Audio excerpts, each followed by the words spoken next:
If you're looking for an AI stock that looks surprisingly cheap and beaten up, then Winston down here has found one for you. The company is called, I don't know how you pronounce it, it's called chemours, I would say, but it is of course American, so the ticker symbol is CC. So let's stick with CC so we don't have to get too wrapped up about this sort of French-sounding name. What do they do? Well, they do one simple thing. They are the pick and shovel of the AI business. You will not be able to operate the next generation AI chip without the cooling liquids that these guys produce. Yes, cooling liquids, exciting stuff, isn't it?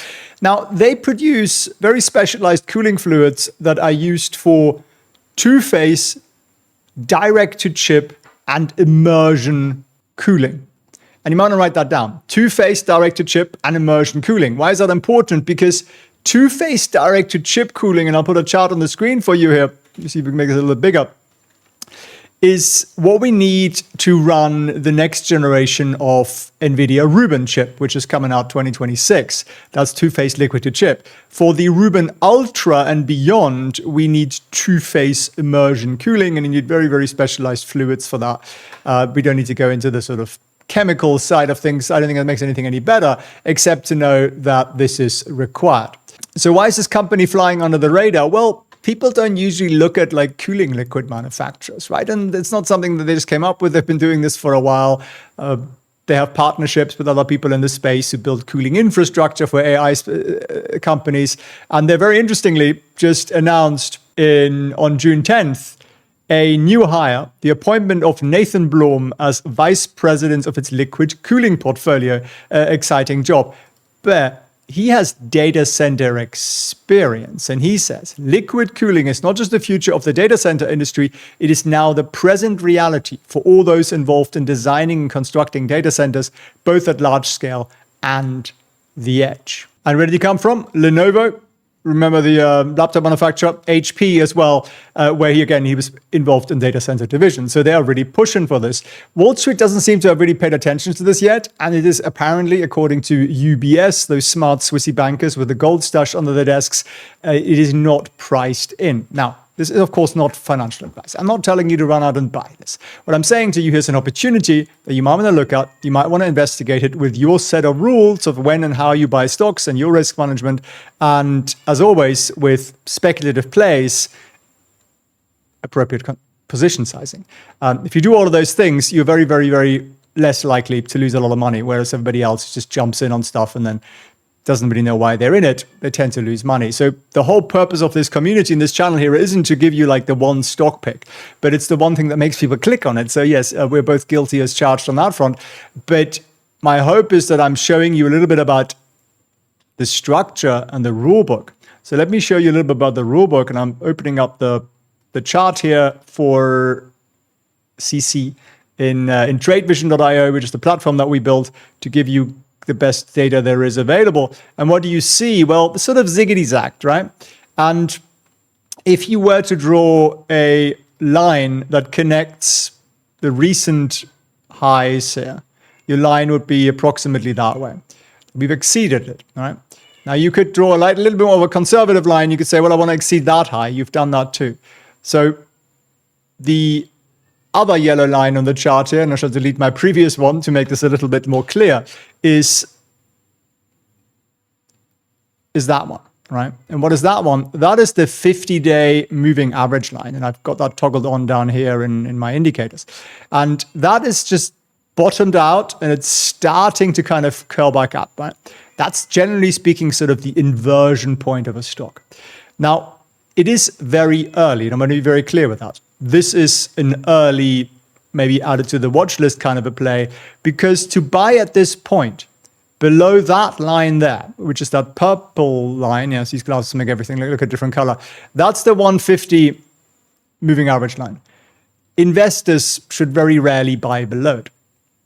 It is usually the traders that buy in that gap, the ones who want to be early, right? And there's nothing wrong with that. It just comes with more risk. So the next place that would have a lot less risk would be to take out that high there too, which would then also take out the 150-day moving average line. And at that point, we'd be much more likely to rally up. And the chart actually reminds me of another semiconductor stock, which is AMD, which did a very similar sort of a thing. You see that down here, right? To the 50, up. It hit the 150, it went back down. That's why it's risky buying there. It hit it again, it went down, and then it broke out, right? So for me, the smarter place to buy would have been here, which is where I marked it with that buy at closing above 119. That was a note for myself. Now, of course, if you had bought it somewhere down here where we are right now, then yeah, you'd make a little bit more money, but you also took on a lot more risk. It also took you a little bit longer to get there. So there is up and downside to being early. I generally speaking aim to be on time, not early. But if you look at the stock chart, it's got an interesting kind of profile as it's a falling knife, right? It's been beaten up a tremendous amount. If we go from the top of the market to where we are right now, we're still down 71%. Buy and hold, they say. Yeah, it doesn't really work, does it? So if you want to actually really learn these rules and the systems that Wall Street uses to buy these things at the right time, to the extent that that's possible, and it is very possible to buy things at points that are much more optimal, then there's a 15-minute masterclass that I've recorded for you, which you can access at felixprehn.com/get-free. There's a first link down below in the description as well. You can click on that. And then you will really understand why I am so excited by a zigzaggedy line that looks just like that. Bounced off the 50 here as well. That's also quite important. But ideally, we'd see this breakout through the 150. We'd like to see some volume as Wall Street starts to pay attention to this. At the moment, we haven't really seen that yet. And therefore, it is an early play. But I think one of the lessons that's been around in the market for 100 years plus is that it is often safer and easier to make money with a pick and shovels plays. You know, the guys who provide something that everybody needs, whether it's AMD making the chips or Google or Nvidia or whoever else is making chips. They're all going to need liquid cooling fluids. Now, are there other companies making liquid cooling fluids? Undoubtedly. But these guys are a market leader. They have good partnerships in the space. They have a good team and pretty beaten up stock price that's consolidating and looks primed about to break out. So what am I going to do? I'm going to wait for the breakout as per my definition as I teach it in that masterclass, because I'm a risk-averse guy. I like my money. I like it a lot. I don't want to sort of fritter it away on something that's a little early. So in my opinion, early, a little risky. Once it breaks through the 150, becomes very interesting, especially if volume picks up. So I'm going to add this to my watch list. How do we do that? Well, on the right here, we've got watch lists.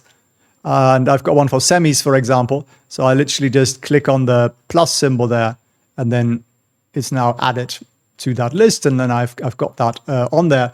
And the other nice thing is I can then click on the home button up here, and I can click on the heat map, and I can change that to my semi stocks. And I track quite a lot of semi stocks, as you can see, and that's now going to be on there somewhere, maybe one of the small ones. We're changing this, by the way, so you can change the size of these squares, because at the moment, obviously, Nvidia takes up the whole thing. But yeah, that's very useful to see, what sector of the semiconductor system is actually picking up, because we're very bullish on semiconductors right now, but not necessarily just the big boys. A lot of money can be made with the smaller guys who have more opportunity to potentially go up. So if you got some value out of this, we'll say hi to Winston wherever he went, and share it with a friend.